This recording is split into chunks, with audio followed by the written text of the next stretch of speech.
एक छोटा सा गांव था, रामपुर, जहां मिट्टी की खुशबू, पेड़ों की छांव और लोगों के दिल की सादगी सब कुछ अलग ही था। उसी गांव में गोपाल नाम का एक लड़का अपनी माँ के साथ रहता था। गोपाल बहुत मेहनती था, लेकिन उसकी किस्मत जैसे उससे हमेशा दूर भागती थी। सुबह से शाम तक वह लोगों के खेतों में काम करता, कभी किसी के घर काम करता था, लेकिन बदले में सिर्फ 2 वक्त की रोटी जुटा पाता था। सुबह का वक्त था। एक पुरानी सी झोपड़ी के अंदर गोपाल अपनी माँ के पास बैठा था। बेटा, घर में आज कुछ खाने को है? हाँ माँ, आप फिक्र मत करो। मैं अभी कुछ ले आता हूँ। लेकिन सच ये था, घर में एक दाना तक नहीं था। गोपाल घर से बाहर निकलता है काम की तलाश में। वह रास्ते भर सोचता हुआ जाता है कि घर में एक दाना तक नहीं है। जो भी काम मिलेगा मैं कर लूंगा।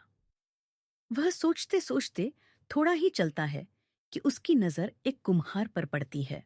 भाई, क्या कुछ काम मिलेगा आपकी दुकान में? अरे भाई, अभी तो कुछ काम नहीं है। मेरी तो खुद छोटी सी दुकान है। तुम्हें क्या काम दूं? तभी कुम्हार के पास एक आदमी आता है, जो उससे कहता है, भाई, मुझे 100 मटके चाहिए, बना दोगे? कुम्हार सोचता है और कहता है कि इसे रख लेता हूं।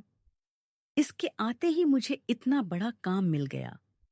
और वह उसे अपनी दुकान पर रख लेता है, लेकिन कहता है, भाई, जब तक 100 मटके बनते हैं, तब तक तुम मेरे साथ काम कर लो। उसके बाद देखा जाएगा। गोपाल सोचता है, भूखा मरने से तो अच्छा है यही काम कर लेता हूं। और दूसरी तरफ सोचता है कि जब ये मटके बन जाएंगे तो उसके बाद क्या होगा। फिर गोपाल और कुम्हार दोनों काम में लग जाते हैं। 3-4 दिन गोपाल और उसकी माँ दोनों पेट भर खाना खाते हैं। लेकिन अब 100 मटके पूरे होने वाले थे और गोपाल सोच में पड़ जाता है कि 3 दिन तो भर पेट खाना मिल गया, इसके बाद मैं क्या करूंगा? आज 100 मटके पूरे हो गए थे। आज 100 मटके पूरे हो गए हैं। गोपाल, अब मेरे पास तुम्हें देने के लिए कोई काम नहीं है।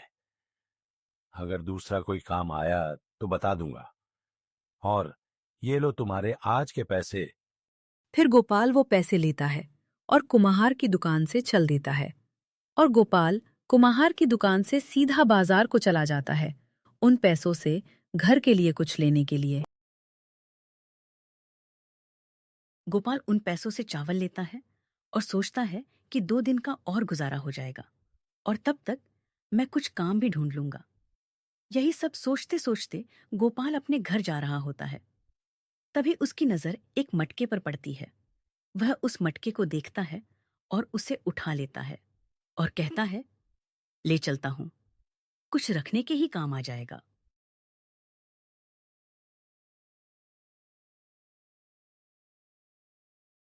ये लो माँ, चावल और ये मटका। माँ चावल लेती है और बना देती है और बाकी बचे हुए थोड़े से चावल उस मटके के अंदर रख देती है। अगली सुबह जब माँ उठती है तो देखती है कि मटके के पास कुछ चावल गिरे हुए हैं। माँ मटके के पास जाती है और सोचती है, मैंने तो थोड़े से चावल रखे थे, ये मटका पूरा कैसे भर गया? गोपाल, अरे गोपाल, उठ तो जरा। मैंने कल रात इसमें थोड़े से बचे चावल रखे थे, अभी देखा तो मटका भरा हुआ था। माँ, कहीं ये जादुई मटका तो नहीं? माँ आश्चर्य के साथ कहती है। जादुई मटका? हाँ माँ, क्यों ना आज रात हम इसमें कुछ और डाल कर देखें। फिर माँ गेहूं के कुछ दाने लाती है और मटके में डाल देती है और मटका गेहूं से भर जाता है।